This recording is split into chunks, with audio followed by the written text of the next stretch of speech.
Salam saudara yang terkasih di dalam nama Tuhan Yesus Kristus. Hari ini kita kembali lagi dalam program Hidup Karena Kasih. Hari ini lagi kembali kita merenungkan firman Tuhan yang terambil dalam Kisah Para Rasul pasal yang kelima, ayat yang pertama sampai ayat yang ke-11. Demikian firman Tuhan. Ada seorang lain yang bernama Ananias. Ia beserta istrinya Safira menjual sebidang tanah. Dengan setahu istrinya, ia menahan sebagian dari hasil penjualan itu dan sebagian lain dibawa dan diletakkan di depan kaki Rasul. Tetapi Petrus berkata, "Ananias, mengapa hatimu dikuasai iblis, sehingga engkau mendustai Roh Kudus dan menahan sebagian dari hasil penjualan tanah itu? Selama tanah itu tidak dijual, bukankah itu tetap kepunyaanmu? Dan setelah dijual, bukankah hasilnya itu tetap dalam kuasamu? Mengapa engkau merencanakan perbuatan itu dalam hatimu? Engkau bukan mendustai manusia, tetapi mendustai Allah." Ketika mendengar perkataan itu, rebalah Ananias dan putuslah nyawanya. Maka sangatlah ketakutan semua orang yang mendengar hal itu. Lalu datanglah beberapa orang muda, mereka mengapani mayat itu, mengusungnya keluar dan pergi menguburnya. Kira-kira 3 jam kemudian masuklah istri Ananias, tetapi ia tidak tahu apa yang terjadi. Kata Petrus kepadanya, "Katakanlah kepadaku, dengan harga sekian tanah itu kamu jual?" Jawab perempuan itu, "Betul sekian." Kata Petrus, "Mengapa kamu berdua bersepakat untuk mencobai Roh Tuhan? Lihatlah, orang-orang yang baru mengubur suamimu berdiri di depan pintu dan mereka akan mengusung engkau juga keluar." Lalu rebalah perempuan itu seketika itu juga di depan kaki Petrus dan putuslah nyawanya. Ketika orang-orang muda itu masuk, mereka mendapati dia sudah mati. Lalu mereka mengusungnya keluar dan menguburnya di samping suaminya. Maka sangat ketakutanlah seluruh jemaat dan semua orang yang mendengar hal itu. Demikianlah firman Tuhan yang kita bacakan dari pembacaan kita pada hari ini dalam Kisah Para Rasul 5 ayat 1 sampai ayat yang ke-11 ini. Kita mengangkat judul Rasul Petrus mengetahui persekongkolan dan dampak dari ketidakjujuran Ananias dan Safira.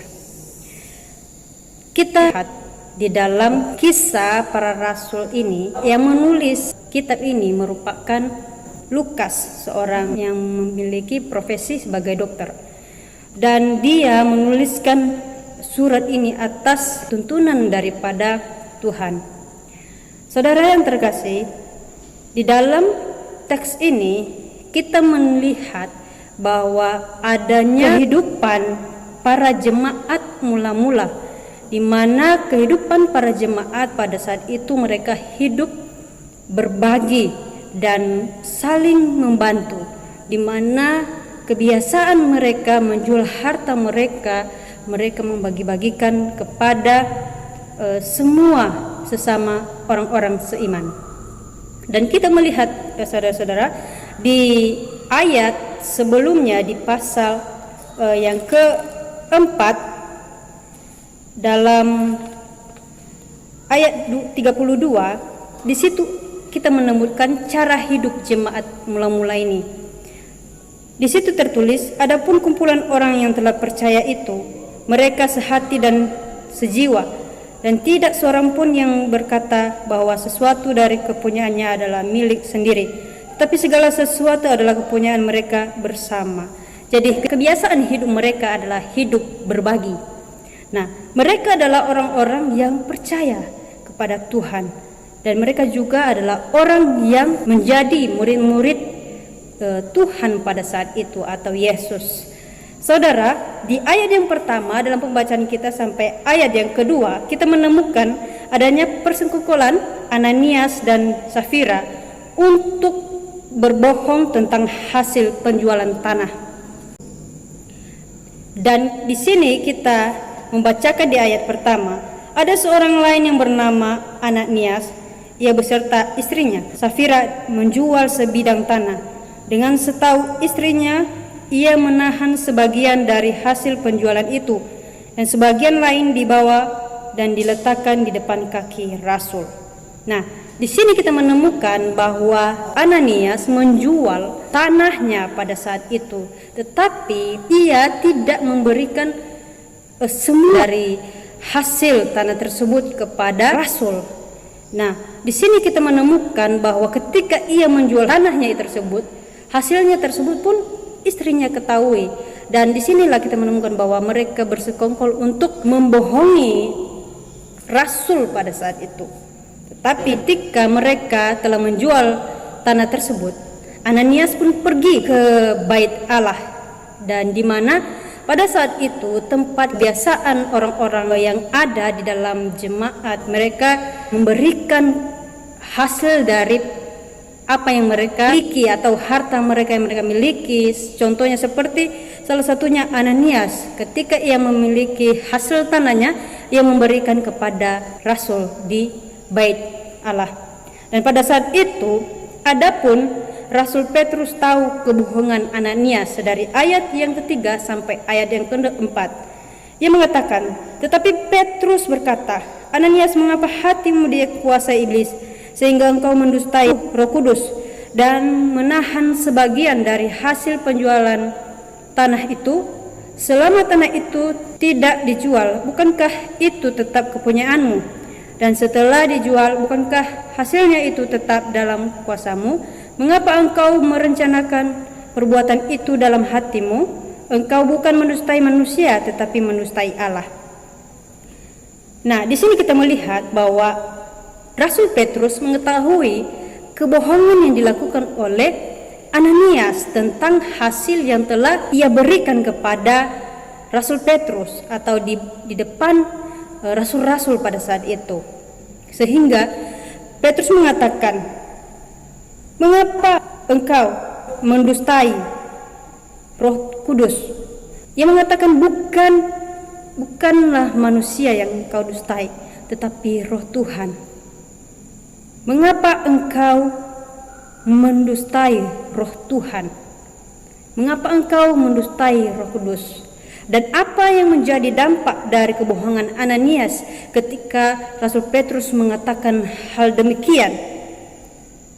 Di ayat yang kelima sampai ayat yang keenam, di sini kita menemukan ada dampak dari kebohongan Ananias, yaitu Ananias rebah, mati, dia dikafani, dan kemudian dia dikubur oleh orang-orang yang ada di situ. Kita membaca di dalam ayat yang kelima sampai ayat yang keenam. Ketika mendengar perkataan itu, rebahlah Ananias dan putuslah nyawanya. Maka sangat ketakutan semua orang yang mendengar hal itu. Lalu datang beberapa orang muda, mereka mengapani mayat itu, mengusungnya keluar dan pergi menguburnya. Nah, di sini kita melihat bahwa dampak dari kebohongan yang dilakukan oleh Ananias tentang hasil dari penjualan tanah tersebut, ketika ia mendustai Roh Tuhan, ia rebah, mati, dan kemudian dia dikuburkan. Saudara-saudara, setelah itu di ayat yang ketujuh kita menemukan Safira, istrinya, datang ke Bait Allah. Di sini kira-kira 3 jam kemudian masuklah istri Ananias, tetapi ia tidak tahu apa yang telah terjadi. Apa yang terjadi pada saat itu? Dia tidak tahu bahwa suaminya telah meninggal dunia, bahwa suaminya telah mati karena mendustai Roh Tuhan. Nah, di ayat yang ke-8 sampai ayat ke-9, di sini Rasul Petrus bertanya, meminta kejujuran dari istri Ananias. Apakah benar hasil dari tanah yang telah dijual oleh suaminya, dan apakah benar hasilnya sedemikian? Apa jawaban dari istri Ananias? Yaitu, kata Petrus, mengapa kamu berdua sepakat untuk mencobai Roh Tuhan? Lihat, orang-orang yang baru mengubur suamimu berdiri di depan pintu, dan mereka akan mengusung engkau juga keluar. Inilah ketidakjujuran daripada istri Ananias, yaitu ketika Petrus berkata Katakanlah kepadaku, dengan harga sekiankah tanah itu kamu jual? Jawab perempuan itu, betul sekian. Dan kemudian dampak dari ketidakjujuran istri Ananias atau Safira pada saat itu, yaitu di ayat yang ke-10a, kita menemukan yaitu rebahlah Safira dan putuslah nyawanya. Di ayat ke-10b sampai ayat yang ke-11, di sini kita menemukan, saudara-saudara, orang yang menyaksikan hal tersebut ketakutan dan mengubur Safira ketika mereka melihat Safira telah mati. Di sini kita baca, lalu rebahlah perempuan itu seketika itu juga di depan kaki Petrus, dan putuslah nyawanya. Ketika orang-orang muda itu masuk, mereka mendapati dia sudah mati. Lalu mereka mengusungnya keluar dan menguburnya di samping suaminya. Maka sangat ketakutanlah seluruh jemaat dan semua orang yang mendengar hal itu. Jadi semua orang yang menyaksikan kejadian tersebut merasa ketakutan, karena yang mereka lakukan, Ananias lakukan, Safira lakukan, istrinya, merupakan hal yang sangat serius, yaitu mendustai roh Tuhan.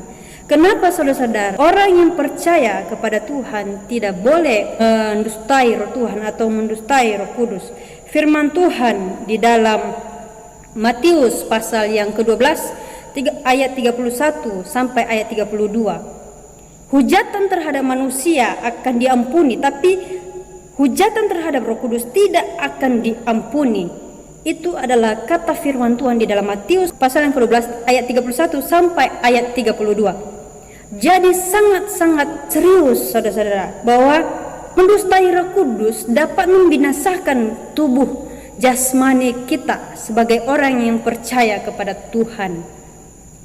Jadi kita sebagai orang yang percaya jangan menyanyiakan kehidupan kita selama kita dalam dunia ini. Jadi janganlah kita bermain-main dan menghujat roh Tuhan. Hendaklah kita sebagai orang percaya berkata jujur. Katakannya jika tidak, katakan tidak. Hendaklah kamu katakan tidak. Sebab lebih daripada itu berasal dari iblis.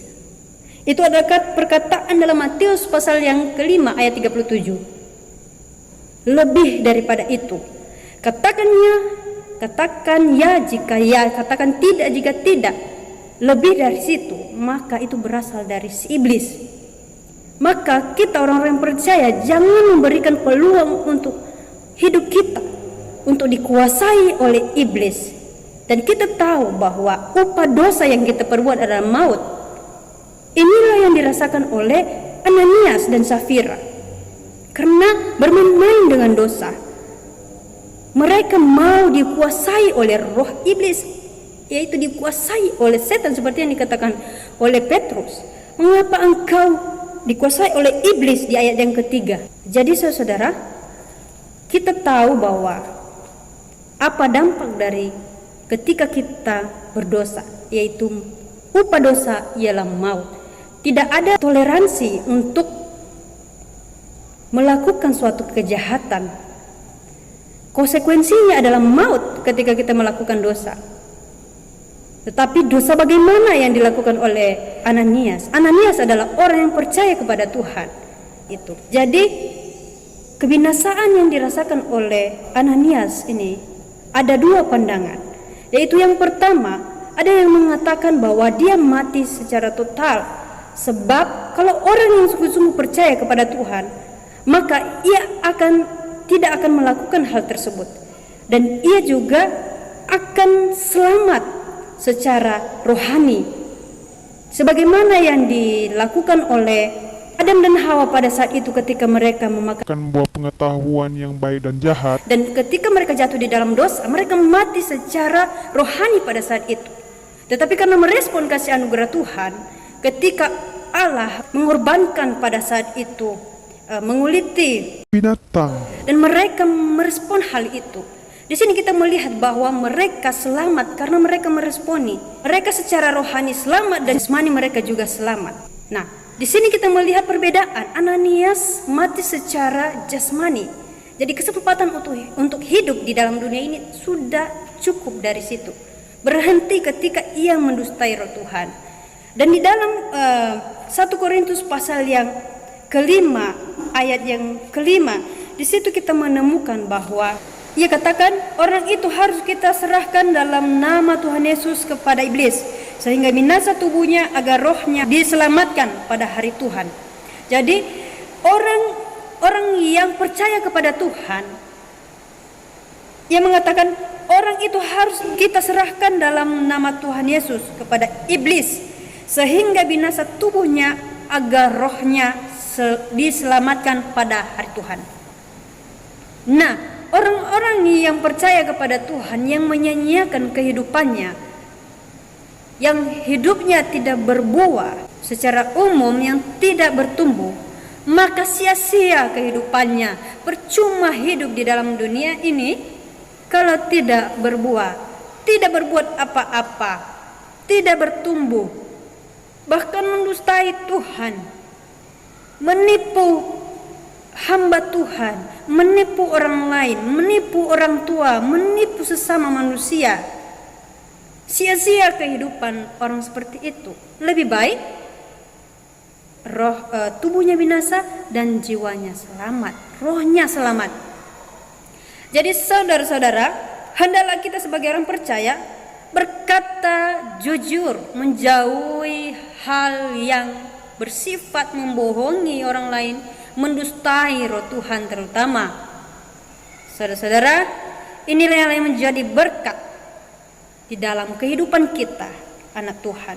Hendaklah jujur dan menjauhi kebohongan. Dan apa tujuan dari tulisan di dalam Kisah Para Rasul ini, yaitu agar kita tahu bahwa mendustai roh Tuhan mendatangkan kebinasaan. Yang kedua, agar kita tahu bahwa mendukakan Roh Kudus akan menjadi musuh Allah di dalam Yesaya pasal 63 ayat yang ke-10. Jadi ketika kita mendustai Roh Kudus, kita akan menjadi musuh Allah. Dan juga saudara, dalam pembacaan kita ini agar kita tahu bahwa hujatan kepada manusia masih ada toleransi, akan tetapi terhadap Roh Kudus tidak akan diampuni. Mendustai orang lain, kita minta maaf kepada orang lain, mereka dapat mengampuni kita. Tetapi mendustai Roh Tuhan, maka tidak ada pengampunan. Kita akan binasa secara jasmani. Beruntunglah kita orang yang percaya kepada Yesus Kristus di zaman sekarang. Kita telah diberikan karunia, yaitu hidup yang kekal. Biar kita mati secara jasmani, tetapi roh kita, jiwa kita akan kembali kepada Tuhan di surga. Dan orang yang tidak percaya mati secara rohani dan mati secara jasmani. Itulah keuntungan kita orang-orang yang percaya kepada Yesus. Kita mendapatkan hidup yang kekal di surga. Selalu firman Tuhan mengingatkan kita bahwa karena kasih karunia kamu diselamatkan oleh iman. Itu bukan hasil pekerjaan kita. Jangan ada orang yang memegahkan diri. Itu bukan hasil usaha kita, tapi pemberian Allah. Allah yang mengaruniakan kasih karunia dalam kehidupan kita, dan kita dibekali untuk mengerjakan kasih Allah, yaitu hidup berbuat baik, hidup mengasihi sesama, hidup untuk menginjil, memberitakan kasih Allah kepada dunia. Saudara yang terkasih, demikianlah firman Tuhan pada hari ini. Tuhan Yesus memberkati. Salam kasih. Tokoh yang ada di dalam pembacaan kita.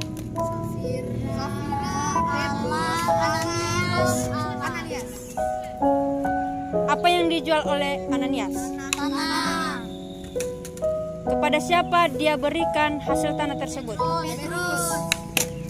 Kemudian apa akibat dari kebohongan Ananias? Dosa dan mati. Ya. Lalu Siapa istri Ananias? Safira. Apakah orang percaya itu boleh berbohong atau tidak? Tidak. Kenapa tidak boleh? Karena mendustai Allah.